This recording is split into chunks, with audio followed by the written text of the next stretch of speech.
국회 법제사법위원회가 전체 회의를 열고 법무부 등에 대한 결산 심사에 나섰습니다. 시행령 개정을 통한 검찰 수사권 확대를 둘러싼 공방이 치열한데요. 네, 더불어민주당 최강욱 의원과 한동훈 법무부 장관도 정면 충돌했습니다. 국회로 가보겠습니다. 최지숙 기자.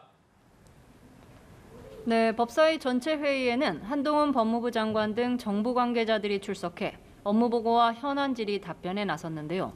오후 들어 검찰 수사권 확대를 둘러싼 설전도 본격화했습니다. 한 장관은 지난 11일 검사의 수사 개시 범죄 범위에 관한 규정에 개정을 예고했는데요. 대통령령 개정을 통해 검찰의 직접 수사 범죄 유형을 대폭 늘리는 내용으로 더불어민주당은 시행령 쿠데타라고 반발하고 있습니다. 야당 의원들은 상권 분립 침해 소지를 지적하며 시행령 개정안은 꼼수라고 비판했고, 여당은 민주당이 단독 처리한 검수완박 법안이야말로 편법이자 위헌이라고 맞받았습니다. 이에 앞서 오전엔 민주당 최강욱 의원과 한 장관이 정면 충돌했습니다. 이른바 채널A 사건의 당사자로 재판을 받고 있는 최 의원이 한 장관을 상대로 질의에 나선 게 이해 충돌 소지가 있다는 논란이 벌어진 건데요. 한 장관이 최 의원을 향해 기소됐으니 이해 충돌이 있다고 지적하자 최 의원은 그런 태도를 바꾸라고 목소리를 높이기도 했습니다. 한 장관은 어민 북송과 서해 피격 사건 수사에 관한 야당의 정치보복 의혹에 대해서도 정치적 수사가 아니라고 선을 그었습니다. 여야 상황도 짚어보겠습니다. 국민의힘은 오늘 당 혁신위원회가 1호 혁신안을 논의했죠. 네, 그렇습니다. 국민의힘 혁신위원회는 오늘 오후 2시부터 전체 회의를 진행하고 조금 전 결과를 발표했습니다. 최재형 혁신위원장은 공천 투명성을 강화하기 위해 공천관리위원회로 일원화돼 있던 기능 중 후보자 부적격 심사에 대한 권한을 윤리위에 부여하는 방안을 채택했다고 밝혔습니다. 또 윤리위의 독립성 측면에서 윤리위원장의 임기를 당대표보다 긴 3년으로 하며 윤리위원 자격 요건을 대폭 강화하는 안을 함께 채택했다고 덧붙였습니다.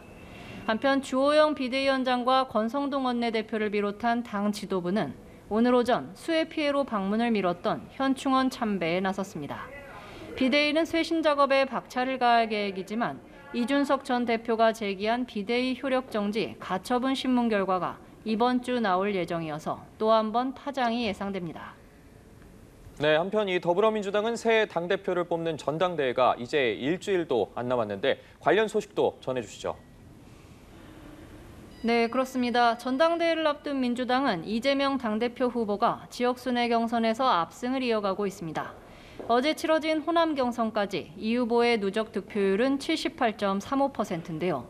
이제 수도권 경선과 전국 대의원 투표를 남겨둔 가운데 유일한 경쟁자인 박용진 후보는 막판 반전을 노리고 있습니다.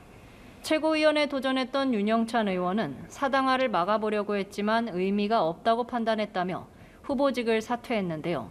같은 친문계인 송갑석 의원 지지 의사를 밝혔습니다.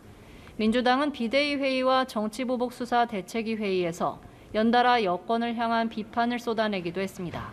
우상호 비대위원장은 윤석열 정부가 민생 대신 정치보복에 골몰하고 있다며 검찰도 살아있는 권력을 수사하는 전통을 이어가라고 꼬집었습니다.